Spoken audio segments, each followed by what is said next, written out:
Good evening. Welcome to One Step Beyond with me, Theo Chalmers. If you have any questions for our guests, text them to 86686 with the word beyond, a space, then your message, and we'll try to pick up on the good ones. They're all charged at standard rate. Tonight's show is a first for One Step Beyond. It's 2 hours long.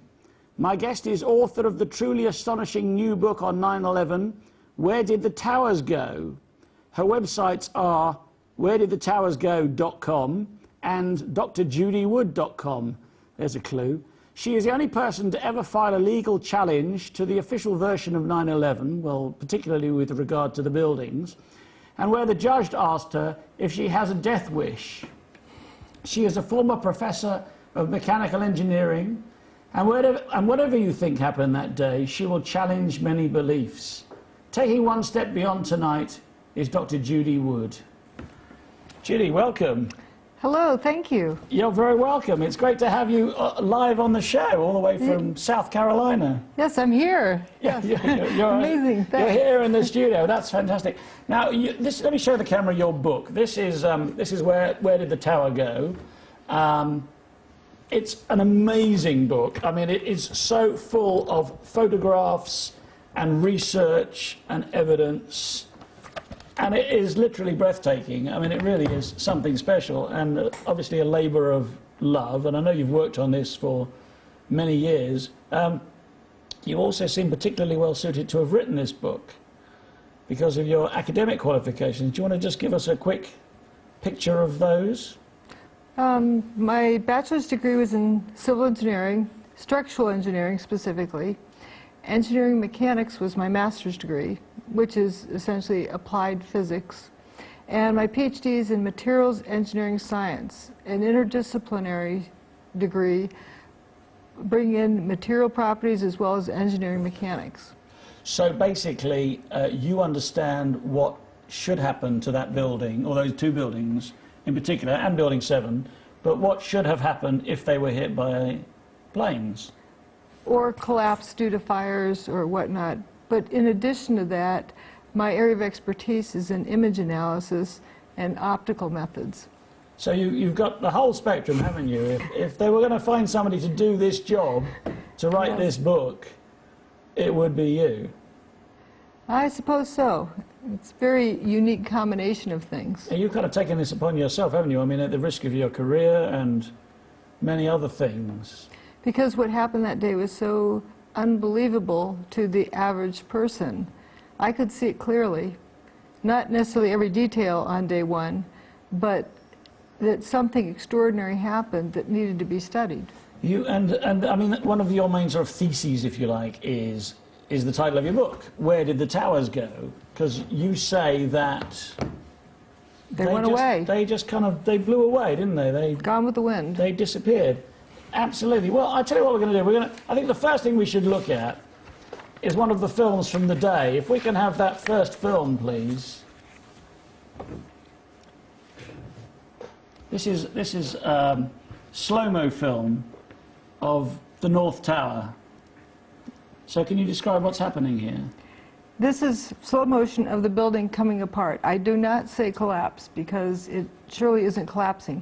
If you'll notice, as the building comes apart, you'll see pieces of steel and building parts falling down, but as they fall down, they're trailing dust. And they seem to disappear. I noticed, I've seen this film a few times preparing for this show, and there's a section in the middle, right in the middle of the screen, where there's a white line going up. Falling onto that now is a piece, right, which then seems to disappear. It's a long-shaped piece of material, and it falls down straight in front of that corner of the building. And as it does, it disappears. It dissolves into dust. Which is quite extraordinary. And it looks like as much stuff is going up as is going down. Or even sort of squirts up and arcs over before it comes down. But if you go to that intersection right below that, after the building goes away, there's some people that come out of their hiding places, and they're stopped. They look like they'd have their jaw hanging open. Just unbelievable. There's no, steel on the ground in front of them. There's just dust and paper. And that's one of the sort of things of the day, isn't it? Is the huge amount of paper and powdered concrete, or powdered whatever it was, Powdered building powdered building and everything in it. that was covering Manhattan. Right. So okay, I think we should look at. We're going to hit the ground running, I think, today, because although we've got 2 hours, we've got a lot of stuff to cover, haven't we? So I think we need to go to picture 106. If we can see that one. Right, this is the arcade underneath. Will you tell us what that is? This is actually the loading zone where they made the deliveries, the ramp, under buildings 4 and 5. And the foreground is purple. That means it's under building 5, and the green part is under building 4. And if you look down at the end of that hallway, you see a green wall where you have to make a right turn to pull out of the parking garage. This picture was taken after 9/11. You maybe it's a little bit more dusty on the ground, but it's still intact, the lights are still on. And the interesting part of the end of that hall is that it's underneath where building 4 used to be, but there's no building there above it. There's no building. Well, let's look at 102. This is the site of World Trade Center 1 north and south walls. So this is after a 110-story building Went away. Okay, I know you don't like to say collapse. Went away. You went away, okay. And, I've read some statistics that there should be, if you collapse a building, there should be at least 12% of the original height on the ground. And 110 stories would make, 15 stories of rubble. It doesn't look to me like there's 15 stories of rubble there. You see an ambulance parked there at ground level, so you know where ground level is. Yeah, there's the ambulance, right, absolutely. So, also, this was a steel frame structure, and in the foreground of this picture, do you see any steel? No, you don't. You see a few pieces of aluminum cladding. It is quite extraordinary, isn't it? Okay, let's go to 103. This is 103 is a map.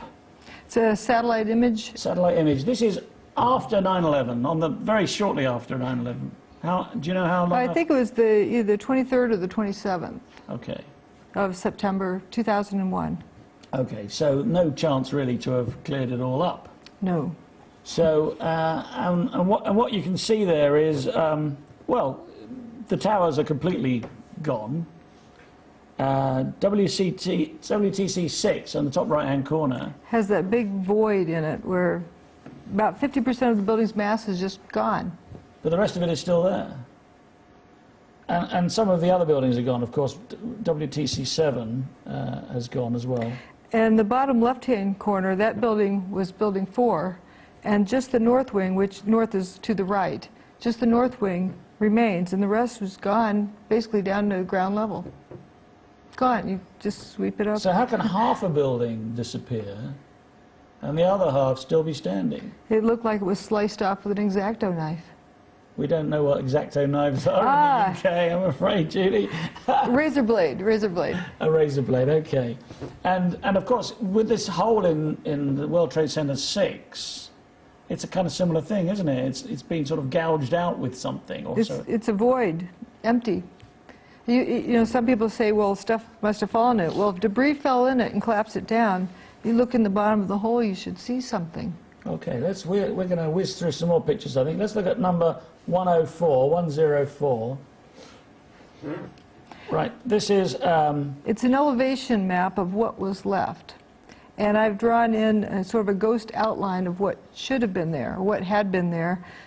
Two tall buildings, a 22-story building, and the other buildings which are 8 and 9 stories tall. I don't see World Trade Center 7 on this. It's off to the right. So it's just out of frame. Yes. That was a 47-story building, wasn't it? Right. Which in most U.S. states would have been the tallest building.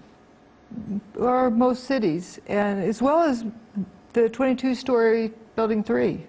Yeah. That one went away, and very few people talk about that. 22 stories, yeah, that's significant. I mean, if that was in London, for instance, that would be perhaps our 3rd or 4th tallest building.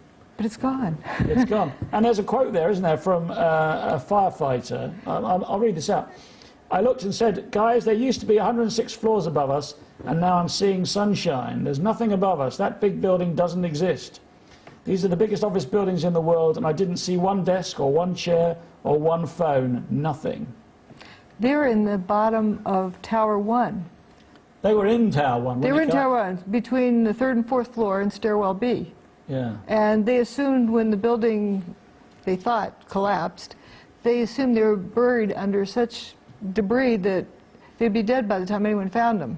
Well, I mean, just look at the earthquake that's happened in Turkey yesterday and today, that they're talking about today, and there are piles of rubble where the buildings have collapsed. I mean, layer upon layer, floor layer upon floor layer of rubble, which they're struggling to get people out of. They haven't disappeared, have they, those buildings? In my book, I put a picture of a pancaked building from an earthquake in Pakistan. And there, right after it happened, another striking difference is the clear air, not filled with dust. Oh, and yeah, it was very dusty, wasn't it? Okay, let's have a look at number 105, please. Right, now where is this? That's under the first layer, right underneath Building 4. This is under Building 4 again. And you can look and see what stores. This is the mall. You can see there's Innovation Luggages on the left. The next one down is Hallmark Cards. At the end, it's a little bit punched in, and that's the missing part of Building 4. They're right under Building 4. Oh, where it was sliced in half? Exactly. They're right above that parking garage. So this was a little bit damaged at the end. They're still walking upright. Yeah. But the parking garage was below them, and it didn't go that far down. That is extraordinary. Okay, let's go to 106. The parking garage? That's the loading docks right below where the mall was. That's so when they unload the goods, they know where they are. And this is under which building? Buildings 5 and 4. 5 and 4. The purple is under 5 and the green is under 4. And the green at the end of the hall is under about the middle of, underneath the missing part of Building 4, Okay. that main body. Okay, let's go above ground now and go to 107. We're looking west through the complex, and there's stairwell B, that little stub left. You can see right, a little bit to the right of the center of the picture. Is this where that J. Jonas was? Yes. He was in that stairwell. There's 14 of them that survived there. And there was a 110-story building, at least 106 floors of which were above their head. Yes. And they were calling out on their handy-talkies to their buddies, you know, to come rescue them. And we're in stairwell B, Tower 1. Where are you? Tower 1, stairwell B. Where are you? Stairwell B, Tower 1. They said, where's Tower 1? Yeah. If you looked at that, would you see a building? Can we see that again? Can we just pop back to that 107 again, please? I mean, that just is... Well, it's disappeared, hasn't it? Yeah, Apart where's from the Stairwell building? B, something, you know, survived, but... You see the north wall, the north corner facade, and there's only about 8 stories of corner facade that were there. Everything else... Gone. Down to ground level. Okay, we're gonna have the last picture, and then we're gonna talk some more about this. This is 108. This is another view of Building 6, isn't it, with the hole in it? Yes, a closer view. And in the foreground, you see that dome from the World Financial Center, Building 2. This is not the World Trade Center. This is the World Financial Center. It's right across the street. Yeah. Do you notice how clean that top is? No damage. It's right across the street. It hasn't been hit by anything, has it? No. And what's that void across the street from it, where Tower 1 was, you can see the north wall is about 8 stories left because Building 6 was 8 stories. Where are the other 102 stories? Well, yeah, that's a very good question. So, well, Judy, you've looked at the evidence for how many years have you been doing this? Nearly 10 years? 10 years you've been looking at this evidence, and you've pinned it down, and you've pinned it down, and where'd it go? Dust. Gone with the wind. Blown away, most of it. So, but this isn't Kansas, Tonto, is it? No, it's... Actually, that was the wrong film, wasn't it? I do apologize. But I've just looked at the evidence. I believe in looking at the evidence because the evidence will tell you what happened, exactly what happened. Just looking at the evidence. Just looking at the evidence. Not making any assumptions, not saying it was this, it was that. And as soon as you start making assumptions, you're fixing to mess up.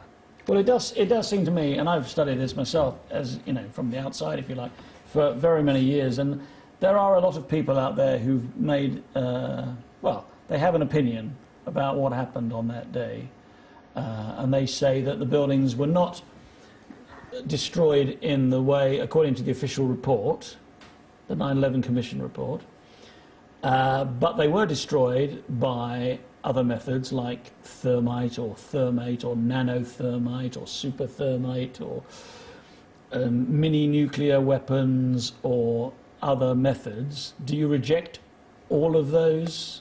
I begin by looking at the evidence, and you rule out the impossible, and what remains has got to be among what is possible. And one of the things, the biggest things I discovered in looking at this evidence, the three main things: the buildings didn't burn up or slam to the ground, but turned into dust in midair. And I know that because if they slammed to the ground, you'd see a pile of debris there. Didn't happen. There was a lot of debris all over Manhattan, though, wasn't there? But not 2 buildings worth of each 500,000 tons, plus a 230,000-ton building across the street. Building 7. Right. A lot of mass is missing. Yeah, the weird thing, because those 2 towers were built, if I can sort of praise you the way that they were built, because I have looked at this, and they had something like 47 columns in the middle of each tower, sort of slightly offset, but more or less in the center of each tower. And then they had steel beams connecting to what you call wheat checks on the outside, but we would call like shreddies, because wheat checks is breakfast Yeah. cereal, right? And so like a kind of cross-section of steel clad with aluminium with the windows set in, and that actually had a structural purpose as well. Oh, very much. They were a tube within a tube type design. There was an outer structure. So the outer structure was a tube. Well, no, well, yeah, around the whole building, kind of Around like the a whole tube. building. And then the inner columns were like another. And they were much more solid, weren't they? The inner columns were massively thick steel. I've looked at biomimicry, you know, mimicking nature. Or like a tree or something. Right, with engineering designs for strength, because trees are very strong, and that is biologically inspired. The design is like a tree can bend a lot, and it has this tube within a tube structure. Not just one tube, but the tube within a tube. So the building was built with the outer columns, I think it was 59 on each side of the 4, and then with these 47 inner columns, and the floors were connected between the inner and outer columns. And they're meant to move with the breeze.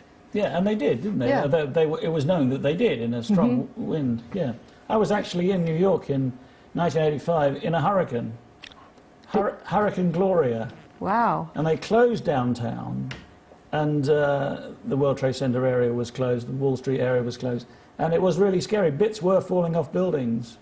I was in Times Square, and it was quite a scary experience actually. But look it up, it's online, Hurricane Gloria, 1985, 24 years ago. So, yeah, but they made a big deal of it. We'll get to that later, because there was a hurricane, wasn't there, on that day, and they didn't make a big deal of it, which is very interesting. So, the buildings disappeared. Also, if they'd slammed to the ground, they would have destroyed the bathtub. Yes. The bathtub is sort of like a dike built around the base of them, because the towers are built on bedrock 70 feet below the water table. Yeah. They're built in the Hudson River with this dike around them. And there are subways that came from New Jersey under the river that connected there, as well as connecting This is with, the Underground Railway. yes, the PATH trains. Yeah. And there were subways all around Manhattan that intersected there. Again, this is railways. Subways is railways in New York. Oh, okay. I didn't realize you didn't have the same terms. And if 2 500,000-ton buildings had crashed down on that bathtub, it certainly would have ruptured the bathtub, would have flooded the bathtub, flooded lower Manhattan. And flooded the railway lines. Yes, that didn't happen. Okay, and that didn't happen either. So, and also there's seismic evidence as well, isn't it, that there was no big Right. thud. If they'd crashed to the ground, the seismic signal would have reflected that, and it didn't. Matter of fact, the ground only shook for 8 seconds when the North Tower went away. It takes 9.5 seconds to throw a bowling ball off the roof and have it hit the pavement. So there was 8 seconds of vibration. Yes. But even then, it wasn't sufficient to have caused any damage to the structure. And you can see in those other images we showed of those underground parking and all, they're just, and the mall. Below the ground seemed to, for the most part, remain undamaged. It's, you know, small amounts of damage here and there, but nothing like what you would get if you dropped 1 million tons of building crashing down on So it. collectively, Yeah. it was 1 million tons, was it? For the two buildings. The two towers. Yeah. What, leaving out buildings? Right, building 3 and 4 and 6 and And 7. So just the two towers, the 110-story towers. About 500,000 tons each. I mean, that is a huge... And of course, they fell at not quite free fall speeds, didn't they? They didn't fall. No. So I'll keep with you I on know that. you keep picking me up on this. Okay. But the ground only shook for 8 seconds. That's getting rid of the building faster than it would free fall. There was some falling, though, wasn't there? In that where the section of the first tower that fell tips. But then it turned to dust. It didn't fall to the ground. But okay. But what I'm saying is, from the first moment of movement of each building, before it disappeared, was almost, but not quite, the time it would have taken if everything that supported it was removed at the same time and it simply fell. If it had fallen, it would have taken longer. That's clear. But it is even possible, if the roof, it is theoretically possible that the Twin Towers could have fallen if every structural supporting mechanism had been removed as it fell by some process. Like, for instance, I'm going to play devil's advocate here, Judy. if you removed all of the supports, If somebody put some nanothermite on it, you know, and that all went off, because that is what people are saying, isn't it? People Well, who dispute okay. your version of events. if who say people that. used nanothermite or whatever they used to cut the columns, you still have 500,000 tons of debris that would slam to the ground. All you're doing is cutting it down, and it would slam to the ground. So you don't think that's... And it can't cut it like that. Thermite works through heat transfer, and it takes a certain amount of time for heat to transfer through large, thick pieces of steel. It doesn't happen instantly. We are all familiar with thermite, actually, because sparklers that we use Yes, on Guy Fawkes Night are effectively thermite, yes. aren't they? When you light a sparkler, which is you're lighting metal, aren't you? Which is quite hard to light. Once you light, they're very hot and they're very intense. That's So- another thing. There wasn't hot heat. Well, some say that there was. There were, you know, molten iron in the ground for days, and some say there wasn't. I've not seen any evidence of it. Well, this is a contentious point. Okay, look, we are going to go for a break now.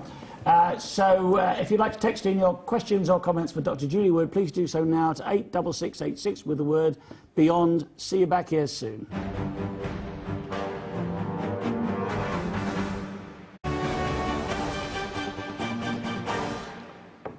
Welcome back to our One Step Beyond with me, Theo Chalmers, and my special guest, Dr. Judy Wood. I'm going to read out a couple of texts now.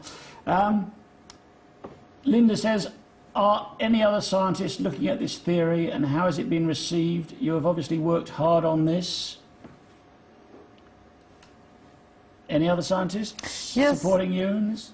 Yes, there are quite a few scientists who are quietly supporting me. They're sitting quietly wondering when they want to stick their neck out, because look what's happened to me. Well, you have been attacked, haven't you? You've been vilified and so on by quite a few people, and you've taken a risk. I'm trying to find another text here, but I'm having a bit of trouble scrolling up the screen. But Because, there's so much, isn't here it we go. interesting how much energy is spent in the vilification? yeah, well, a lot of energy is. Somebody here, this is Jan, who says, I think Judy's version of what happened to the towers is the most realistic yet. It is terrifying what is going on. Judy is so brave, admire her so much. So there is support out there. Let me just scroll down the bottom again. See what, because they're coming in thick and fast now, 86686, the word BEYOND. And don't forget to put that word in or we won't get them.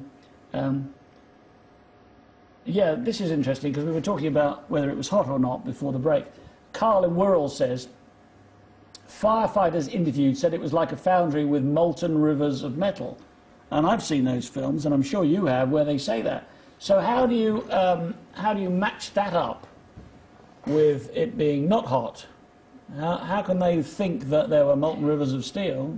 Because people often see things that are glowing and assume it's hot. Hot things do glow, but not everything that glows is hot. So you're kind of making special pleading here, aren't you? You're saying that... No, it's not a special pleading. I'm looking at evidence. And if you see something that's glowing, that's sitting on a piece of paper, and the paper's not burning, can that be glowing because it's hot? If it's going to glow because it's hot, it has to be at least 1100 degrees centigrade to be this like white hot glow. And if it's sitting on a piece of paper, how can you have something 1100 degrees centigrade sitting on a piece of paper without the paper burning?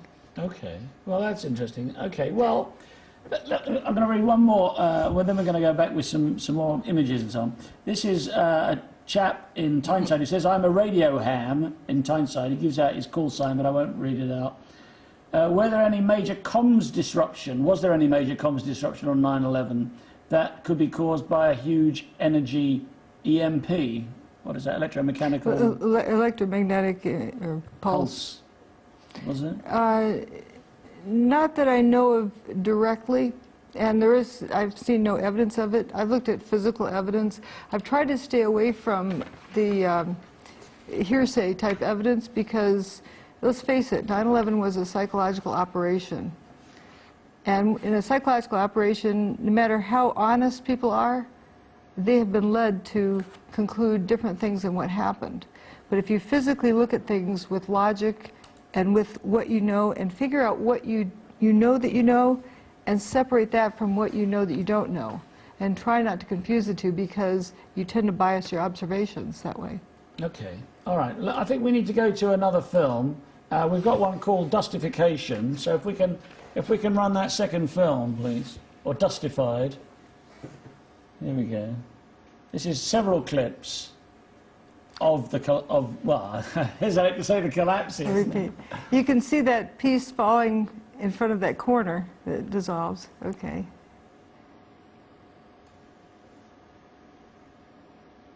It is an extraordinary film, and this is a spike here that just disappears in the middle here. There's a spike of the central column. That may indeed be right above stairwell B. And that just seems to, there it goes, it just seems to turn into... Faint, into dust. And here's more images. I mean, the speed is unbelievable, isn't it? The speed of this activity, whatever it is. Dustification. This dustification. A new phenomenon needs a new word to describe it, and I don't think we've ever seen a building do this before. Well, no steel frame buildings, apart from those 3 on 9/11, have ever... 3? I think there were 7. Seven were destroyed that day. Of course, that's true. We normally talk about the Twin Towers and Building 7, right, the tallest ones, but as you say, there were several others. And that enormous dust cloud. There's a sort of pyroclastic flow, isn't there? There, like a But it wasn't volcano. hot. It wasn't hot. It wasn't hot, was it? Or or was it? I mean, we can look at the evidence. We can look at the evidence. We've got some more photographs. I think this is. But honestly, ask yourself when you look at that: does that look like a collapse?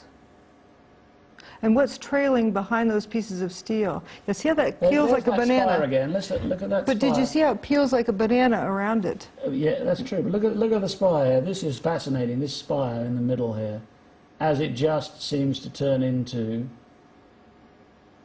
dust. It's taking its time. Yeah, it drops down a little bit and kind of just faints. And that's it. It's Poof. gone. That's one of the most compelling things that I've seen, actually. I think we need to look at some photographs of... Let's look at image 113, if we can, please. Okay, this is 113. What is this telling us? This is a still image where you see these wheat checks, the prefab outer units. They're 3 stories wide, 3 stories tall, 3 columns wide, prefab units the buildings are built out of, the outer columns. And you see There's one groups of particularly those. on the left, isn't there? The extreme left there. There's one of those. These are Right. the outer steel sections Columns, that are yeah. performing a structural function, Right. which is one of the reasons the windows were so small in the World Trade Center. They're the distance between those columns. Yeah, The windows because were. that was one of the reasons it was hard to let, because the windows were so small and people felt a bit constricted, apparently. But this is steel falling. There, you can see some aluminum cladding which coated the steels or covered the steels floating around. But the basic thing you see falling is the steel. But what's trailing behind it? Is that from a dirty windowsill? All that dust? Yeah, where does it come from? Look, the steel dissolving into dust. Yeah. Okay, let's look at 115 now, please. This is lots of different images of the same event. Of those that spire is referred to. Yeah. And you can see how the tower peels away, kind of like a banana peeling away from those small group of columns that's referred to as the spire. Notice the spire extends above Building 7. Yeah. Building 7 is about, 650 feet tall, I think. But the spire is about 700 feet tall. This is these massively solid 47 central Right. steel columns. But just a group of them that just stay freestanding for a bit there. Well, they would, wouldn't they? I mean, They don't have would. anything loading on them. Even if the official version, the pancaking, were to happen, it wouldn't take down the central columns. Right. They would still be standing there, surely. I mean, you're a structural engineer. You would be able to tell me that. You're taking the load off of them, so they now have no reason to come down. Yeah, and They they're don't not have going to load blow on them. down, are they? They're not going to. Well, if they blew down, they'd take out several blocks worth of buildings, because they. Hundreds of thousands of tons, tens of Well, tons. you have 700 feet of this beating pole going down. It's going to do some damage to adjacent buildings. Okay, let's look at 116 then. This is another image of this spire. And the sequence at the bottom, this is what you need to pay attention to very, very carefully. That first image, notice how there's blue sky in the background. There's crisp edges of those columns. Yeah. The tower had just peeled away from it and exposed these columns. And then pretty soon you notice, like in the middle picture, it's no longer a crisp edge. And then it turns to dust. Now some folks say that that's dust that settled on it. And it's just blowing off. Right, and it's so fine that it hangs in the air. If it's that fine and hangs in the air, how come you didn't see it hanging in the air in that first image? When it was sharp, you mean? Right, when the building peeled away from it, So this left is your exposed. scientific analysis. If it was fine dust hanging in the air, first of all, how's it going to settle on a vertical column? Okay, all right, Yeah. let's talk about this dust, whether it was hot then. And before we do, let's look at this picture, 117 if we can. Right, these are the people covered in this dust. The dust cloud rolled out, rolled over people, didn't burn them, just left them covered with dust. Okay, somebody here has asked, I haven't got a name here, what happened to the huge antenna on top of the North Tower? I believe it, for the most part, landed on the ground, surprisingly. So the antenna Parts of the antenna. survived. Yeah. That's interesting, isn't it? So things that were thrown out a long way seem to survive. Things that were kind of outside the structure of the main building, like the antenna on the roof of the North Tower, seem to survive. And things that were outside the structure of the main building under the ground generally seem to survive. So it was kind of pretty much confined to the two twin towers themselves and the other buildings to some extent. Not necessarily. There's some other patterns that emerge from this. Up to half a mile away, there were toasted cars. I refer to them as toasted cars, as in their toast, their We're going history. to get to the cars. We're going to get to the cars. So that wasn't confined to just that area. It was. Okay, let's look at the bathtub then, because underneath, as we described in the first part, the bathtub is underneath the buildings, and this protects that site from the Hudson River, Right, because the which towers is are on the built. west of Manhattan. Yeah, the towers were built in the Hudson River, and this was a sort of a dike. So if we Keeping can look water at out. 113, here we go. This is 113. And this is after the cleanup. I don't mean 113, do I? I mean 109. 109. I beg your pardon, 109. And this shows the bathtub, which is pretty much perfect. Right. There was some damage to it here and there from the earth-moving equipment that was cleaned up, but it was not a catastrophic failure. Okay, so that kind of shows what was there after the towers were cleaned away, what was left of the towers. And let's look at 110, can we? This is a photograph from inside the bathtub. And again, showing it to be pretty much perfect. And in fact, they're rebuilding on that side, aren't they? They have already rebuilt Building 7. Oh, Building 7 was just outside. You're right, it was across the street. But this is where the footprint of Tower 1 was. You can sort of see the shiny ground in the foreground. That's the bedrock of Tower 1. Okay, let's look at one more image then of the dust and so on, and let's look at number 111. Why wasn't there a large seismic impact? Because it's all over the street, I guess, as powder, and lots of paper again. Okay, so the evidence does seem to be mounting that those buildings did just turn to dust and effectively blow away. What about evidence of them taking the steel to China? And You saw the ground within a day or so of 9/11. so there were what pieces of steel. I know there are pieces of steel. But 2 500,000-ton buildings worth? There's 100,000 tons of steel in each of the towers. You didn't see that on the ground. Did they take it away before noon on 9/11? It was gone pretty quickly. Okay. It was gone by the time the dust cloud cleared, enough so you could see the ground. And I've not seen any receipts of steel going to China. It's just a story. They might decide not to show you. I mean, you know. But how do you know they went to China? Well, that's the story we've been told. Isn't it? Right, right.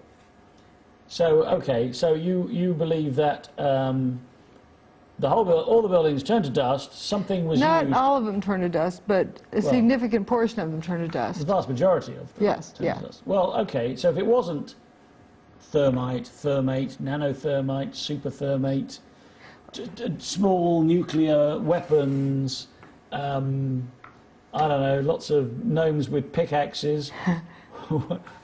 What was it, Judy? It's something that can turn material to dust. There's a whole lot of different aspects of this, and I don't know exactly what they used, but I know somebody who can replicate all of the effects of that. Several people actually can replicate all of those effects. And actually, there was a patent on this technology 100 years ago yesterday. Yeah, you showed me the picture in your book, and you were speaking publicly, weren't you, yesterday? Yes. And you yes. showed the picture, and you said this was exactly one, and this is a patent on a device that could levitate steel and Radiant energy. radiant energy. The question that I must ask is, if there is such a device that can disintegrate buildings, and it was in use on 9/11, 10 years ago, why isn't it being used today in, say, Libya, or in Iran, or in Afghanistan, or in other, Yemen, countries like that? If the powers that be have that weapon, Well, why don't we see it being used all the time? And then we could go, look, there it is. what's the objective? You first need to figure out what the objective is before you know why it would or wouldn't be used. You're assuming an objective. Well, it seems to me that it's something that's been weaponized. Right. And that, the mind of man is such that you give him an apple and he'll probably wonder how hard he can throw it at somebody, And so, if you couldn't get it out of the hands of the military if you had a toy like this. But like I say, it depends on what your objective is. If your objective is to wreak havoc, this is too clean. You might not want to use it if that is what your objective is. It depends on the objective. Well, it kills people as well, obviously, because the people who were in those towers disintegrated also, didn't they? The parts that they found of them I've seen one image of one of the biggest parts they found, which isn't very nice. It was just a hand, and that was about it. There wasn't much to be found. So, you know, if it is a weapon, it can be used for. Okay, you're asking for a lot of speculation. Yeah, but if you I know want, you like to stick to the facts. But if you want to speculate, and if you wanted to destroy Manhattan, yeah. I don't think you would use this, would you? You could just, if you tipped over the building, you'd take out all of Manhattan. Those were big buildings. This was a very careful removal of the buildings. No, Minimum destruction. I appreciate there are lots of advantages to making them disappear rather than knocking them over, or even having them collapse into the bathtub and fracture and let the Hudson River in. I appreciate that. What I'm saying to you is, if this device, whatever it is, and I know you have a name for it, directed energy weapon. It's under a general category. It's energy that's directed and used as a weapon. Okay, so if some military somewhere had developed and had access to a weapon that could do what you claim was done on 9/11, why haven't we seen it in use elsewhere? You'll have to ask them. But perhaps it's a different objective they have.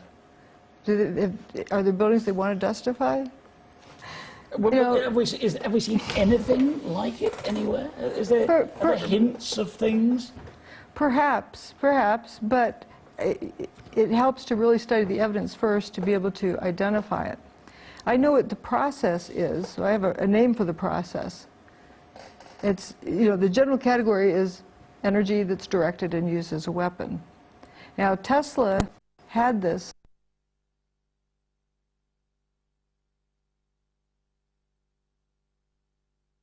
In America, worked for Edison, didn't he? Thomas Edison. Right, he immigrated to here, and he's there. oh right. I've forgotten here. I've forgotten about that. But he's responsible for having outlets so we can plug things into. Yeah. Alternating current is his. That's right. And a whole lot of things. He's pretty much responsible for modern lifestyle. And a lot of his patents are under lock and key for national security reasons. He wanted to give free energy to the world, but was afraid it would be used for evil purposes. It was around 100 years ago. Yeah.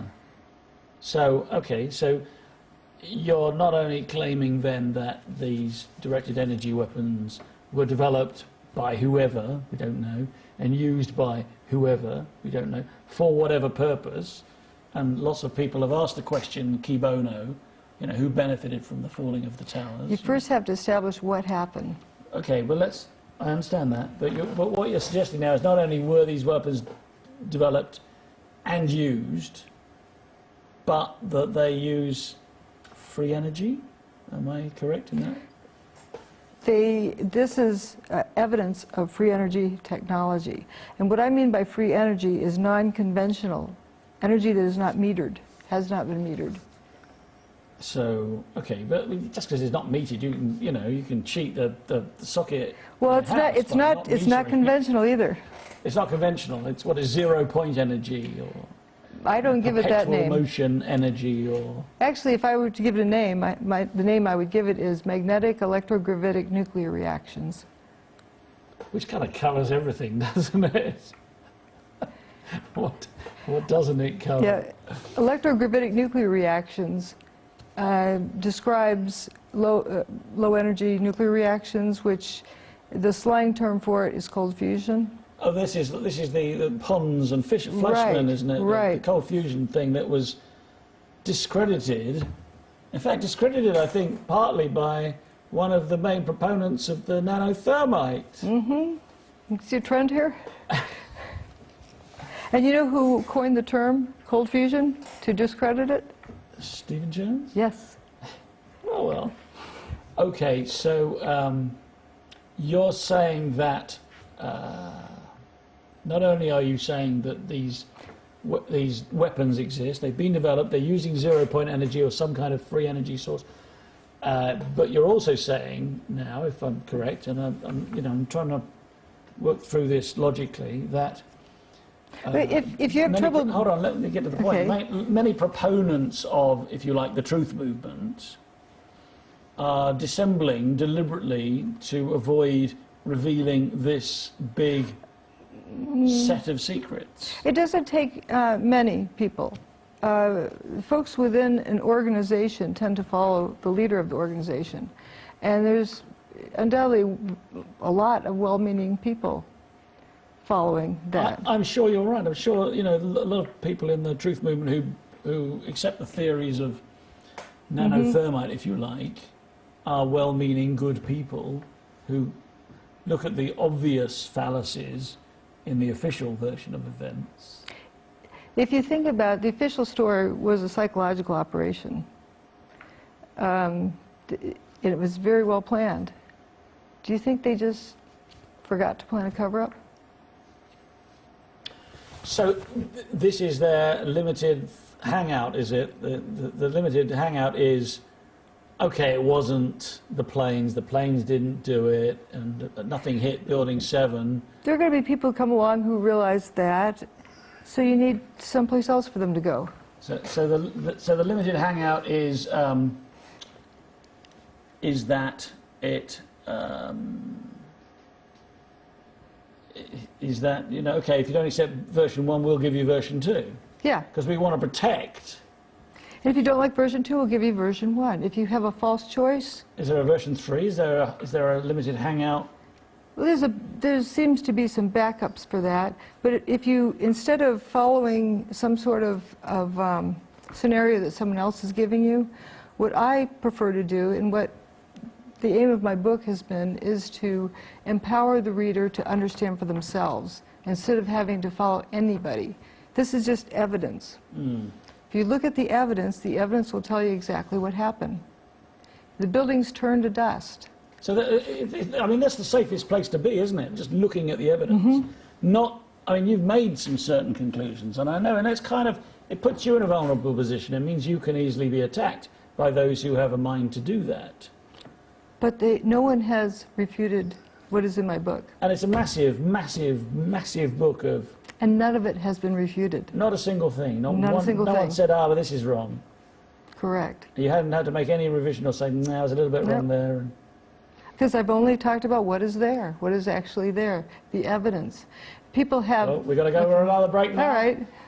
Yeah, come back after the break or text your answers to, your questions to 86686 with the word beyond, and we'll see you after the break.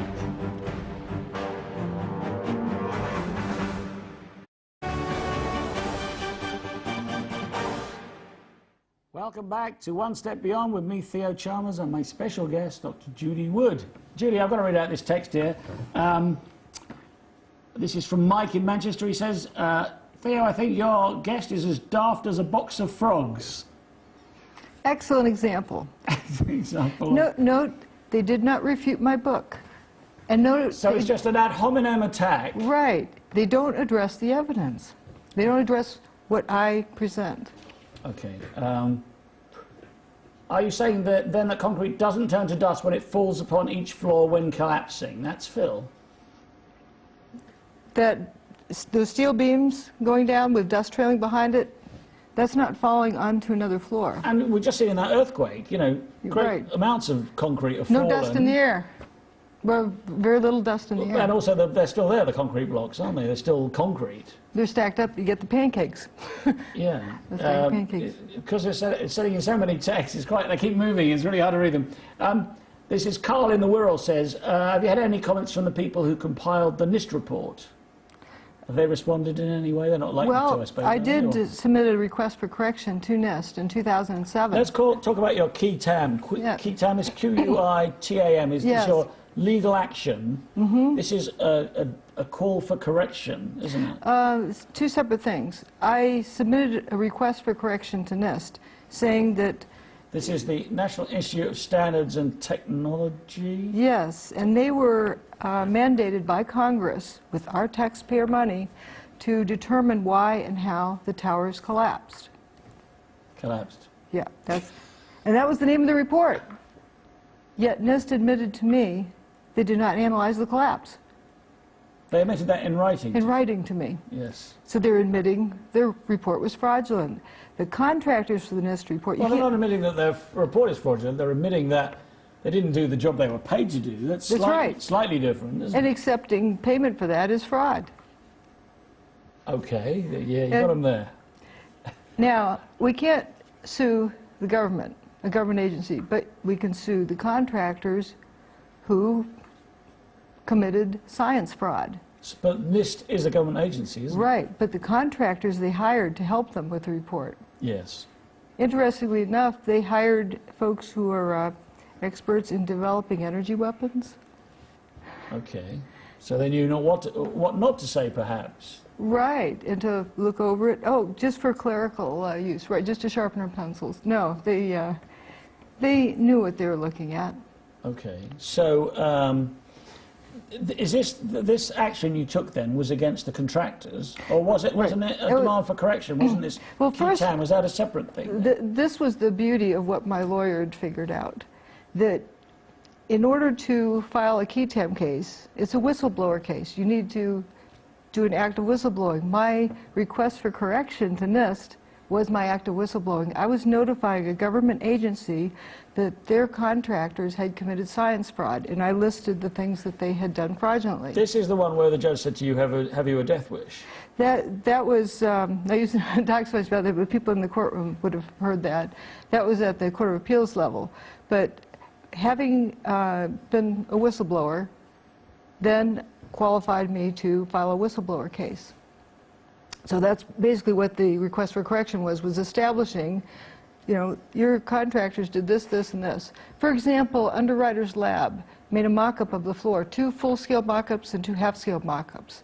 They cooked them... physical mock-ups of concrete and steel? Yeah, of the floor. Yeah. And they set them on fire, cooked them for twice as long, at twice the temperature, and none of them failed to support load. So the idea that they collapsed... They couldn't reproduce that. They couldn't reproduce that. Yet they signed off on a report saying the fire did it. That's fraud. You go down the long list of things like that. So then I filed the Ketam case, and the lower court dismissed it because one of the things he listed was he wasn't going to hear a case about who shot JFK or what landed on the moon. That's what he said in court. Yeah, this on the decision, but this wasn't a case about that. No, it wasn't, was it? It was. That could be another case, of course. Right. And we appealed it to the higher court, to the Court of Appeals, and they saw us in court for 8 minutes. That written decision stated, they were very respectful, they stated in there, they acknowledged that the law applied to this case, but for the ease of writing their dismissal, they were ignoring that law. So they ignored the law that made them consider your case? Right. And cannot appeal against that? We appealed to the Supreme Court, but they don't have to hear the case, just if they feel like it. They don't even need to say why they're going to just deny hearing the case. So effectively you can't appeal to the Supreme Court? I take Right, it that they not didn't truly. I take Yeah. it that they didn't hear your case? Right, right, So the Supreme Court refused to hear your case, but they didn't tell you why they refused to? right. So although you brought a case, it can never have a resolution? Right. Okay. But here's the interesting thing that, you know, finally dawned on me after that written decision where the judges were acknowledging they were ignoring the law. Think about that. Think about, can you hear this case in a courtroom? But I see that all the time in America, I'm sorry to say. I mean, I see extrajudicial killings of American citizens by predator drones that Americans seem to completely ignore. But this so the case, rule of law, I mean, it seems to be... it's not just it's a that. pick it or choose it. You know, it's a choose to use it or choose to not use it option in America these days. That may be so, but what I saw in this was, think of the enormity of this case. Would you want to be the judge hearing that case? Would you worry about being justified on the way to work? Well, this is clearly why they didn't want to hear it. I can understand why they would say, we're not hearing it. I can understand that, especially if they don't have to say. Also, it exposes classified technology. Somebody's classified technology, doesn't matter whose. You're not going to hear that in a civil case unless it's behind closed doors. And if you put it behind closed doors, You're acknowledging that. The cat's out of the bag. The only way to keep the cat in the bag is to not hear the case. Okay. All right. I think we need to look at some of the other effects of this technology then that you've identified. Let's go. Toasted cars? Let's go to toasted cars. Let's go to image 114 if we can, please. 114. This is, I can't find it on my list here. Yeah, this is a map of the areas of New York where the toasted cars were found. As you can see, they seem to be a hell of a long way from the towers. And those lines around the towers are where the debris fields were. Is that correct? Yeah, within those zones around the towers where I saw solid material. Okay, with solid material. So these cars that had these extraordinary effects that seem to defy the laws of physics were in areas where they didn't have the buildings falling on them. Okay, let's look at 118. This is a toasted car. Or 119? We'll go to that in a minute. Okay. Let's go them in the right order, eh? Okay, I was thinking 119 is the map that shows where the cars... I know, but I just want to do them in the right order, otherwise we can get confused here. So this is a toasted car. This is on... this is some distance. That's sitting over an FDR Drive. FDR Drive. Oh, this is on the East River. Right. We don't know if it was toasted there or if it was carted there. You know, to be precise, we didn't witness that, but we do have cars that were witnessed as going into spontaneous combustion. Okay, well, let's look at 119 then. This is a map of Lower Manhattan. With the site of the World Trade Center is on the left. And the toasted cars, there's a big car park full of them way up on the top left. And there were lots of them under a flyover, an on the East overpass, River, as you call it, on the East River, way over on the East River, blocks away. There was a fellow, Alan Cook, who was standing down there, and suddenly the cars witnessed spontaneous combustion right before him. He was over by the South Street Seaport, and trying to figure out how to explain it. It must blow people's minds. He rationalized that it must have been a fireball that got loose from the World Trade Center, rolled down the street and hit the car. Because why else would the car go into spontaneous combustion? Yeah, it does seem somewhat unlikely, doesn't it? So, okay, let's go to the next one. This is 120. And this is another map of... And that long zone at the top in the middle, that's West Broadway. And about every car for about 4 blocks was toasted. The paper wasn't burned, the buildings weren't burned. The trees weren't burned. Trees there were cars burned. Underneath green bushy green trees. And they weren't singed or... Right. And they were like weirdly burnt, weren't they, some of these cars? Some of them, the engines were missing. And exactly. Okay, let's go to 121. Let's look at some of the of what happened. The toasted bus. The toasted bus. And this, it looks like some of it's melted. I mean, the metal has melted. What's interesting is you see in the distance, Building 7 is still standing. So you know about what time it is. Because Building 7 fell at about 5:20 in the afternoon of 9/11. Was finally, but its final Sorry, demise. Not fell. Evaporated and... Or went away. Okay. But notice the car on the very right, on the edge of the picture. Yeah. It's rusted. Yeah, it's rusty, isn't it? Yeah. Steel, especially car steel, doesn't rust instantly. Well, unless something happens to it. It's very unlikely, isn't it? Even if it got soaking wet in salt water, in a few hours, it would not go... Well, it still has some areas of its paint showing, its undercoat, but it's pretty amazing how quickly these vehicles rusted. let's look at 122. This is lots more toasted cars. The photo in the upper right corner, notice the door handle's missing. That was just a pattern I noticed. And also, you see the vehicles on the far side of the street with the trunk lid popped open. Car in the middle has the sliding door open. Car on the right, something's weird about its engine underneath the front end. But it seemed to be that the door latches and trunk latches, you call them boots. Boots, we do call them boots, yes. Popped. And the car right below that in the bottom right corner, its engine is missing. The engine is missing, so how did that car get there? This is, you know, this is... And there were several cars, weren't there? Lots with the of them. engines just gone. But of course, engines are made of iron, Right. largely. Some of them are made of aluminium. I know before you all text in, I know some are. But many are made of iron. Yeah, and Particularly more in America, concentrated. where they don't like aluminium engines for some reason. In the bottom left corner, you see a missing engine, but the car in the picture of the bottom left, but the car on the right side of it, notice the abrupt change between the front end and the door. And that's where that arrow is, pointing to that Right. abrupt change. So it looks like, one half is, I know in your book you say one half is like wax on, wax off. Yeah. And the other half is just terminal wreck. But it gets you thinking about the rubber gasket they put around doors, Yeah. as though that's an insulator. So this is the electrical part of your nuclear, electrical, magnetic... I'm just noticing magnetic. this trend that you have this abrupt change on the doors. In that top left picture, can we just go back to that picture again, 1, 2, 2?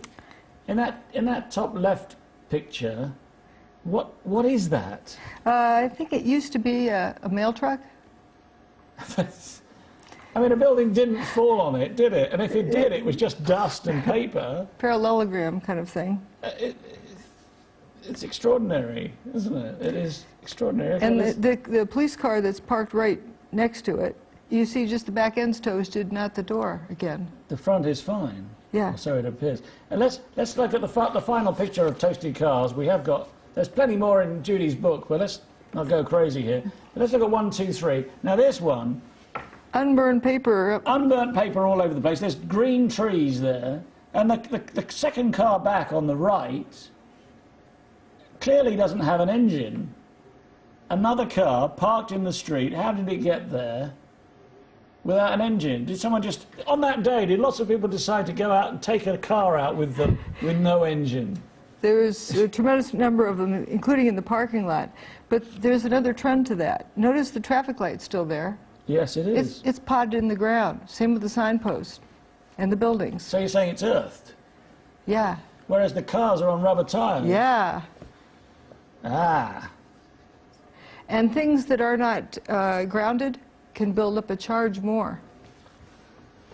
You know, this is what I like about your book, I've got to say, Judy, because you're looking at evidence, and you're just saying, how can this be explained by two planes flying into tall buildings? These cars are, in some cases, miles away from the buildings that were hit by planes. What on earth happened? I'd like to, if we could go to 119, there's something else I'd like to point Back to out there. 119. Okay, let's go back to 119. There if is we an can. EMT driving across the Manhattan Bridge on This the is far right, The Manhattan Bridge is the bridge on the right. 3/4 miles away, and she said you could feel the heat from the bridge. Okay, this is an eyewitness Yes. saying you can feel the heat from the bridge. Yeah, first responders. It was, The heat from the World Trade Center. yeah. There's unburned paper for the 3/4 mile in between. She was feeling something, but it couldn't be conventional heat. Could it be like microwave radiation? Because that can heat you up. Yeah, it could be some kind of energy field that was perceived as heat. And because she's high up, she's raised up on that bridge, isn't she? And Although there are lots of tall buildings Notice the toasted cars. on FDR Drive. Yeah, right in front of her along that same line of sight. Or Franklin Delano Roosevelt Drive, as I Okay. believe it is. Yes, yes. Okay, so lots of weird stuff happened on that day that you have spent 10 years Fire cannot. looking at for the an wo- explanation. Fire cannot cause a building to collapse, but a steel frame building. But also, if the building collapses from whatever, from bombs in the building, from fire, whatnot, how does that explain cars being toasted a half-mile away? It's hard to understand that. Let me see if I can find a couple of good questions here. Denise says, could you conceivably take this to court in another country to get some answers to your questions? Take it to court in another country? Another country. If someone has this gizmo, you know, who are they going to justify? Yeah. Hey, I've got to tell you here, Judy. Mike from Manchester has sent me another text. He says, I take it back, Theo. The latest facts have just hit me like a drunken woodpecker. I think she has a point. Well, you know, this is the aim of this show. This is wonderful.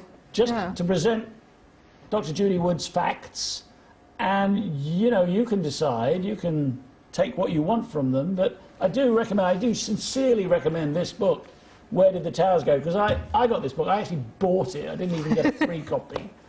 And, well, you should ask me. And it took, well, yeah, there you go. And I spent like 2.5, 3 days reading this with my mouth open, frankly, because it is just extraordinary. And whether you believe it's thermite or thermate or nanothermite or mini nukes or little gnomes with pickaxes that brought those towers down, you owe it to yourself, I think, you know, to read this book. So that's, you know, that's it's evidence. Yeah. It's just what's there. It's just evidence, and you know, you can take it or leave it, I guess. But you know, okay, let's talk some more about.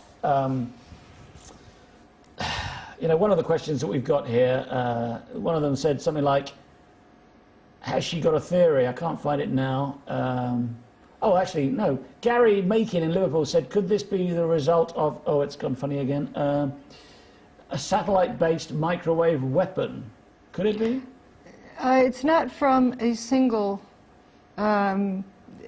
source. It seems to be from an interference of different field effects. Okay, different field effects. Yeah. One of which might be microwave radiation. Correct. Might be. I don't know what exactly it would be, but if you want to reproduce these effects, they can be reproduced by creating a static field, and within that static field interfere radio frequency signals. And it acts like a key unlocking this effect. Okay, so what it's doing, it's on a quantum level, if you like, it's reacting with certain materials. Like, for instance, it clearly doesn't work on paper. I don't mean...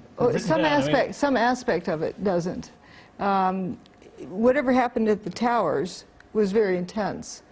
Let's say there's spurious effects that just, you know, are less affected outside that region, might affect other things, I mean, you know, less. Okay, we haven't got time to talk about some of the effects that were seen on the ground afterwards, the fuming ground, and the fact that the people clearing the site brought in thousands of tons of earth, laid it on the site, and then carted it away again.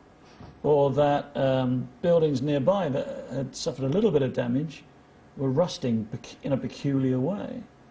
One thing that's interesting is, think about it, if these buildings went to the ground, crashed to the ground, to get that building down in whatever length of time, you have to get all of the contents that were in it squirting out, like at Mach 2. Yeah. Average speed, Mach 1.5. Twice the speed of sound. Right. And the adjacent buildings would look like they'd been machine gunned. Well, some of them did have holes in the windows, didn't they? The windows, not the facade. And there were round holes in the windows, and sometimes in only the outer pane without damaging the inner pane. I've been thinking about that, the round holes thing. There is a photograph of the building across the road which has got two different names, hasn't it? It's the Verizon building and Deutsche Bank. The Deutsche Bank or Bankers Trust. Bankers Trust, I beg your pardon, Verizon is another building. Yeah, okay, Bankers Trust had lots of round holes in the windows. And what occurred to me, and I'd like to give you this idea, that when you look at sunlight falling through a tree, even though the leaves themselves might be jagged, the little patches of light on the ground tend to be circular. So maybe, could it be that there's some kind of Sunlight did it. similarity there with the holes, the round holes in the glass? I've got a picture in my book where it's been replicated with these weird energy effects. Well, let's talk about that. Let's talk about John Hutchison. John Hutchison is how would you describe him? He's a unique character. But he did not begin this technology. As I said, George Pigott got a patent on it 100 years ago yesterday. Okay. And for the same type of thing. And John Hutchison was trying to replicate the work of Nikola Tesla as well as Thomas Townsend Brown and George Pigott and various other people. But the wonderful thing about John Hutchison is he's alive now. You can go visit him and see a demonstration of this right before your eyes. He lives in Vancouver, I think. He's now moved to the United States. Has he? In okay. Minnesota. Oh, Minnesota, okay. But you know, you can't go. Well, I don't know how to go back in time to visit, you know, people. I have spoken to him on the phone, and he is an interesting character. I suppose what you would describe him as a sort of self-made scientist in a way. He buys a lot of kit, like ex-army and military kit, like things that do stuff with microwaves and radar and radio. Tesla coils or Van de Graaff coils. generators. He builds a lot of stuff and he takes them apart and fiddles around Let's with them. see what this does. And he has achieved a lot of very strange effects, and his work has been looked at by military, top-level military companies and government agencies in America, Canada, France, and other nations. But he is a bit of a maverick, isn't he? He's not your conventional scientist. Right, he's not really a scientist. He enjoys playing with the equipment and seeing, like, this is fun. Let's see if we can make this thing fly across the room. Okay, we've got some images. Let's look at image 124. Now this isn't Hutchison effect. These are beams from the World Trade Center. Yes. And I don't know how you can explain that with conventional loading, because when things buckle, they get a sharp edge. And they crack, don't they, on the edge, where Right. there'd be like a split in the middle. Besides, this is more than a 180-degree bend. Yeah. This is just like the God's plaything, isn't it? Okay. It's like the material has been softened somehow, reshaped, and then resolidified. Okay, let's look at 125. This is more pictures of 9/11. These are 9/11 pictures again, aren't they? These. Yes. Notice that column on the right, how straight it is? Uh-huh. It doesn't look like it's buckled over, but it's curled around the vertical axis. You see that spandrel belt's kind of folded over. And that one on the left, I don't think you can come up with any kind of physical loading that would cause that. It looks more like a lasagna noodle. And this is you speaking as a structural Right. scientist, a Yeah. structural... Draw a free body engineer. diagram and show me the loading that would cause a column to do that. It does. can't. It does seem quite unlikely. Okay, let's look at 126 here. This is this is kind of perhaps not quite appropriate, but it's showing it's a very short time distance between these two images. It's the piece on the left is higher up, and then when it gets lower and it's just going over building 3, it's got less material to it, some pieces missing. But notice how straight that panel is. It's not kinked, it's not bent, it's not buckled, it's straight. It's just coming off the building, so it's not being buckled. Okay, and the final shot we've got is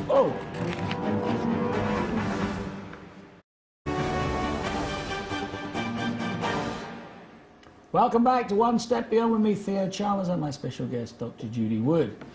Just before the break there, we were talking about John Hutchison and the Hutchison effect, and we showed some examples of weird bending and materials disappearing in the pressure and stresses on materials in the Twin Towers. I think we need to look at an image that John Hutchison has created. If we look at image number 127, this is on the left. This is the picture we saw before of steel from one of the Twin Towers. And on the right, this is a piece of solid Molybdenum. Molybdenum, which is particularly hard, isn't it? It's like kind of like steel. Some steel has a lot of that in it. And this has been bent by The Hutchison effect. the Hutchison effect, which there are clearly some similarities. And we're going to show a film as well, aren't we? We've got. Can we run that film? This is a. Do you want to describe what this is? This is a solid block of iron, 2 inches by 2 inches by 7 inches. Okay.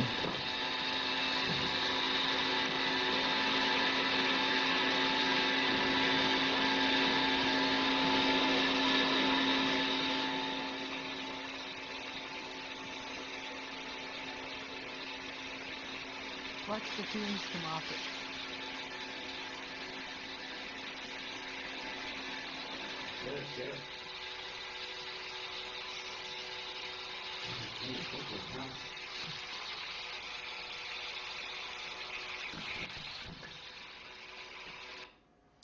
Well, that was pretty extraordinary, wasn't it? And it looked like also that block of steel or iron. Is that Iron. Yeah, it's just iron. Was on a paper towel. Right. Or a cloth towel, but there's obviously no heat involved. It actually ends up being a little bit cooler to the touch than ambient temperature. So, okay, so even less heat. Less, yeah. Okay. But you notice the fumes coming off of it. It's kind of interesting. Yeah, and there was a lot of fuming out the World Trade Center site, wasn't there? Especially door handles and things like that. There's a video we have, door handles fuming. The window's busted open. Why aren't the fumes coming out there? Why are they coming off the door handle? And the door handles were one of the first things to go away. That's one of the films that Yeah. that I've seen that you sent me. Yeah, but okay. So a lot of weird stuff. Yeah. A lot of weird effects. Some of which looks like some of the effects that John Hutchison is getting. The question is, you know, if this is zero-point energy or free energy or some kind of energy, is there an energy source on that day? And I know I'm leading the question here because I know you say that there was.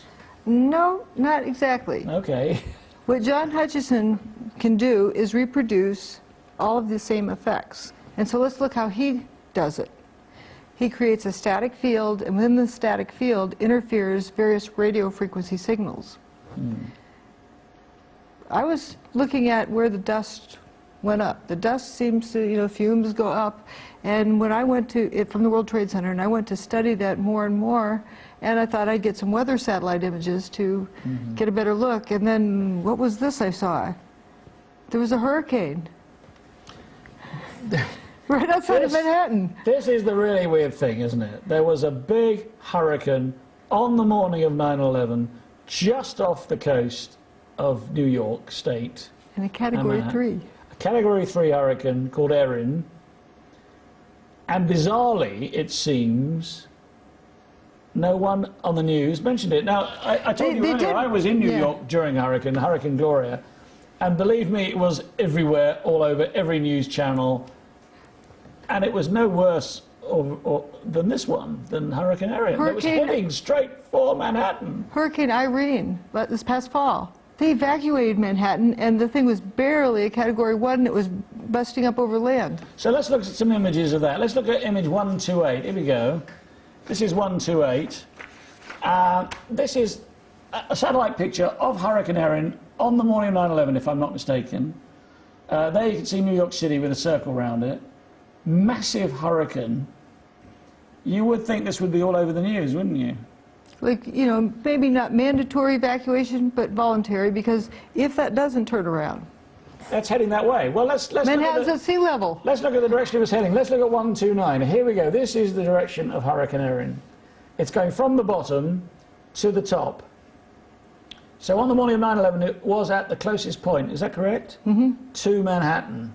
Not very far at all. You saw how big it was in that other image. And when it pulled up close to Manhattan, it got larger, like a figure skater puts their arms out to slow down. And then that afternoon, it kind of packed up and headed out of town. Okay, and now let's look at image 130. This is the actual news report images that we used on that day. And you have superimposed the hurricane where it should have been on those news reports. Is that correct? Correct. This is the television news on different channels. I can't read it On where I am. But the left image, I added the little red arrows to point out the thunderstorms all around the perimeter of the country. Now, there was a high-pressure system, which is good weather. well, it's also a counter-cyclone, anticyclonic. Okay. Goes the opposite direction of a hurricane, and it was throughout the country moving eastward while the hurricane was moving westward. And they met over Manhattan at 10 a.m. that morning. You can tell from the pressure measured at JFK Airport, the pressure is starting to go up from the high-pressure system moving in, and then it starts going down because the hurricane reached there. Or the edge of the hurricane. Edge of the hurricane. These images are from the morning news from 10 to 15 minutes before the North Tower got its hole. It wasn't that they didn't mention Hurricane Erin, but was so downplayed and underplayed that you kind of wonder why. But they didn't. But actually, they removed it from the satellite images. But no, those were like cartoon images of the weather, and actually CBS had a little lettering over New York said as nice as can be for the weather. It was interesting, but. Well, that's correct. It was a very nice day, right, wasn't it? Blue sky, sunny, right. A beautiful autumn morning. But the hurricane was right outside of town. And folks say, well, it wasn't over Manhattan. Ah, but it was close enough. People talk about feeling the weather change. You know, you can feel a storm front coming. You can sense it coming because you're feeling the field effects ahead of the storm. Turns out the 3 major airports surrounding Manhattan, that's JFK Airport, LaGuardia, and Newark airports, all reported thunder on 9/11. So it was close enough. That says there were field effects there, a static field. Can we go back to 129, please? Image 129. Okay, because this shows something pretty weird because it's going in a straight line for Manhattan for what seems like several days from the 7th. For 4 days it was in a straight line. 4 days it was in a straight line, and then suddenly it takes a sharp right turn and scoots off out into the Atlantic. It was pretty stationary for about 12 hours before and 12 hours after the events on 9/11. So for the 24 hours surrounding the events, the wind speed stayed the same, the air pressure stayed the same in the hurricane, and the location was approximately the same. Well, you must be aware there are those who believe that the American government and other governments, including Russia, have the power to change the weather using something called HAARP. Do you subscribe to that point of view? I don't go with any, theories at all. And as for HAARP, we don't know what HAARP does. We know what we're told. We know it exists, though, don't we? We're told about it. But we personally do not know. Remember, know what you know, you know, and know what you don't know, you know. Okay, I'll just fill in for those who don't know. HAARP stands for High Altitude Active Auroral Research Project.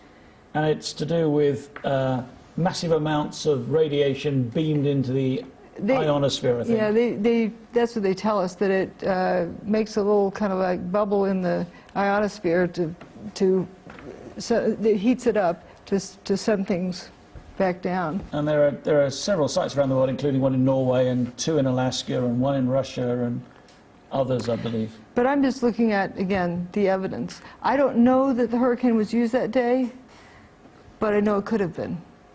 I know that hurricanes create a static field, and we get the same kind of weird effects, cars sitting on a telephone pole, that type of thing.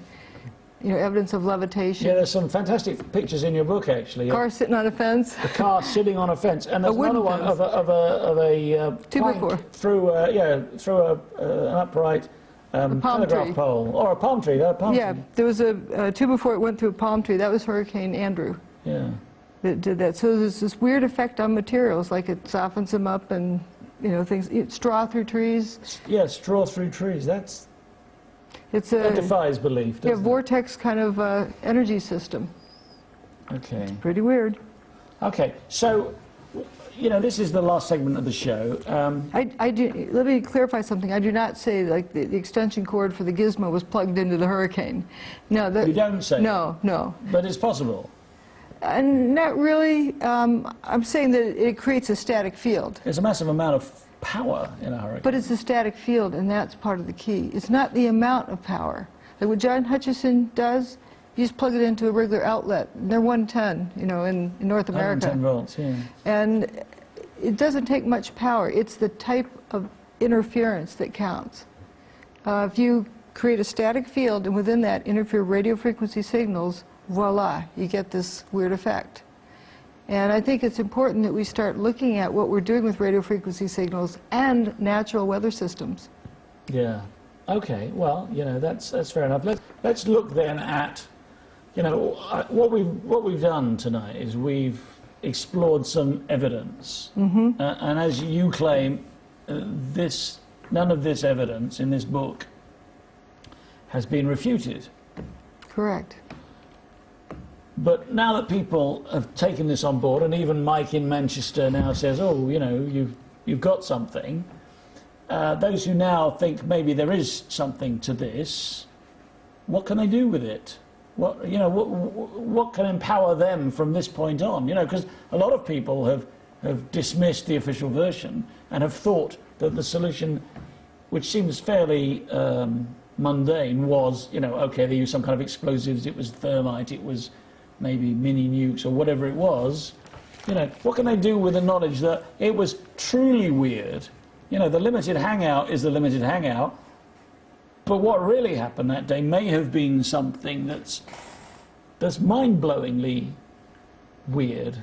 What can people do with it? I don't want people to go, oh God, it's all terrible. Yeah. You know. Oh, not the opposite is true. The way I wrote this book is to empower the reader to think for themselves. Because if we expect someone else to give us our opinion, we're leaving our thinking to someone else's keeping. And we're nothing but programmable robots then. But Which to some extent we are, aren't we? Right. But to take back our ability to think, you know, use it or lose it. And I like to empower the reader to think. The evidence is right before you. I lead you through looking at all of this. And at the end, you can see, when you look at this cover, that's not a collapse. Something extraordinary happened that day. And it was more of it's going up than going down, isn't it? Yeah, that's true. Let me show you to the camera. I think it'll probably be on that camera there. Yeah. I mean, this is an extraordinary image, isn't it? There you go. I'll get my hands out of the way. But this was done in front of the entire world. that was the great conjuring trick, wasn't it? It was done in front of the entire world. There's nobody who didn't watch it. Well, Right. There's very few people who weren't aware of that. Yeah. In other words, this was a demonstration in front of the entire planet of this technology. But people were kind of derailed into understanding what they see. Well, within minutes, the names were on television. You know, Osama bin Laden was... Grab your pitchfork, go get the bad guy. Yeah, you know, the invasion of Afghanistan was already organized before it happened. You know, it's like everything's in place. But right now, when people develop free energy technology in the secrecy of their basement, they're suicided, something happens to them. If everybody in the world knows this technology exists, we're all free to develop it in broad daylight. You know, but I've read so many things about free energy technology, and I've seen lots of little clips of people with little magnet things spinning around, but it never comes on the market, does it? It's never, right. You know, there's a company in Ireland called Steorn, I think they're called, S-T-E-O-R-N or something like that, who have developed some technology which they've now, you know, are now sort of hiring it out to people to develop. But mostly it never happens. Why is that? Why? Same reason why Wardenclyffe Tower, Tesla's tower that was, you're right. That was built and then demolished immediately. This is the free energy tower. You can't meter it. They wouldn't give it away. The Edison company wouldn't give away electricity. I think we need to move to a culture that doesn't live on exploiting others, but just lives to live and lives to share. I think that really is where we've come to. If everyone knows about this technology, it's safer.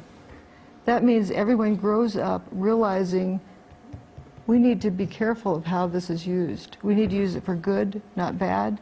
But how many times have we heard that, Judy? I mean, I'm sorry, but, you know, the nuclear weapons that were developed in the Second World War, when have they been used for good? They haven't, have they? But this could destroy the planet like that. Well, it could destroy it. No, but you come on, you're talking about evidence here. You're right. saying that you follow evidence. You don't know that. All you know is that it can destroy 7 buildings in Lower Manhattan. But the amount of energy, if directed a different way. Do you realize that a Category 12 earthquake would split the Earth in half? Well, what's the highest we've had? 9 something, I think. Would split the Earth in half. Right, but you also know that amount of energy. That's the same amount of energy the Earth gets from the sun every day. And that energy supports life instead of destroying it. Yeah. So we need to choose how we want to use energy. Just out of interest, if the Earth was split in half, and I'm asking you as a scientist, wouldn't it just pop back together again? Gravity would just go, wouldn't it? Don't know. Haven't been there, done that. So, okay, so, you know, yes, there are enormous forces at play. Nature has forces that make what we can, or what we have historically made, insignificant. I mean, you know, a massive great meteorite from outer space could wipe us all out right now, couldn't it? It would destroy this planet utterly. What might this technology be able to be used for? To destroy the meteorite? The meteor coming in before it gets here? So what you're saying is, okay, I'm getting where you're coming from now. What you're saying is then that if we were to say, if the people who have this technology were to say, and I don't think it's very likely, frankly, but let's hope maybe some of them are the good guys, would say, actually, let's give this to mankind like Tesla did. And let's develop these weapons that would protect us from random meteorites. Or not even that. If the common person understands that this technology exists, that allows it to be freely developed in broad daylight by regular scientists around, and it ends up falling into better hands than who has it now. We've seen whoever has it now, we know how they like to use it. Well, this is one of the problems that I do have with it. It does only seem to have been used on that one day, and that was 10 years ago. You know, if I had a toy like that in my toy box, I'd be bringing it out and polishing it and going, oh, I'll just fire it at that over there, you know. There are other suspicious events that have occurred that have a lot of the same symptoms. Okay, let's talk about those. Oklahoma City has cylindrical Up the cutouts. Alfred P. Murrah building. Yes. Cylindrical cutouts without enough material left, toasted cars. McVeigh one man was found guilty of setting off a truck bomb, wasn't he? They caused cylindrical cutouts in the building. There were cylindrical cutouts, and there were lots of deaths as well, of course, including a nursery for children. Babies in a nursery were slaughtered. And there This is Oklahoma City in what year was this? 95, I think. 95, was it? Also the Minnesota Bridge. Imagine all 12 supports give way at the exact same moment, to the point the bridge went down horizontally, landed at the bottom, the people got out of their vehicles. Very few people died compared to what you would think if a bridge collapsed. Also, when the bridge was destroyed, it only had half the load it normally has, because they had half the bridge closed for working on it. It's kind of interesting. But the fact that it went down horizontally, and then there was spontaneous combustion of vehicles around for who knows what reason. Is there a big research establishment near the Minnesota Bridge? I've heard there is, but to me that isn't so much the issue. I was there right afterwards. What, in Minnesota? Yeah, at the bridge. And it was very strange. They closed the adjacent bridge, so you couldn't drive across it and take pictures of the site. This was prior to 9/11, was it? No, this was 2007. 2007, okay, I beg your pardon. August 1. I mean, I'm slightly familiar with it, But all of the supports of the bridge giving way at the exact same moment, so the roadway dropped down horizontally. This is over a river, was it? Right, and the vehicles didn't roll off the bridge. But surely they were in the river now, were they? The Right, but the people climbed out of their cars, and they came in boats and loaded up the people. And there were some people And you were killed. there on the day? 2 days later. It hadn't rained in between times. There was a weird smell there. Weird guards. You couldn't even get within, half a mile of the place. Well, yeah, but you could understand why they would try and protect it from souvenir hunters or... You couldn't even take pictures. Couldn't get close enough to take a picture, or even the adjacent bridge, taking a picture of it. It was pretty strange. Are there any other examples? I haven't studied them that carefully, but these are just, suspicious events that I've not carefully looked through. There's much more evidence in New York City for what happened, so that's why I've studied that particular site. Of course, the Pentagon, wonder how paper doesn't burn, but the building goes away. You know that roof that supposedly collapsed down? Where it ended up, it was very close to the ground. There's supposed to be, 3 or 4 stories of building in between? Yeah. Where'd it go? Well, there were also 3 of the circular buildings, the pentagonal buildings. Right. There were 5. The Pentagon is built out of 5 rings. 5 rings, and the 3 outer rings were pierced by something. It had cylindrical cutouts in the roof as well. Oh, I wasn't aware of that. Okay. Well, actually, let's talk about a little bit quickly about the fact that aeroplanes are made out of what you call aluminum, and we call aluminium. Aluminium. Thank you. And how did an aluminium plane punch through the outer steel of the World Trade Center towers, but also how did it punch through the 6 18-inch thick reinforced concrete walls of the 3 rings that it went through of the Pentagon? How did an aluminium plane... I don't know. I can't which is explain like that. this thin, it's got to be light, hasn't it, to fly? I can't explain that. No, well... It is very unlikely. What really concerned me is the right wingtip, Yeah. the little slot, you know, Which wingtip. plane? Is this the South Tower or the North Right, Tower? the South Tower. The second one to be hit, the one Yeah. that's on lots of film. Yeah, or both of them had that same kind of outline of a wing, Like a Roadrunner. right, like a Roadrunner cutout. Yeah. Think about it, they can't even carry fuel out the end of the wing because it's not strong enough. And also, the wings say, you know, no step here, you know, because it's You delicate. can't step on it, yeah, because Right. it's so weak. And you see that, I've seen recently a picture of a plane in an airport where the edge of the wing hit the airport building.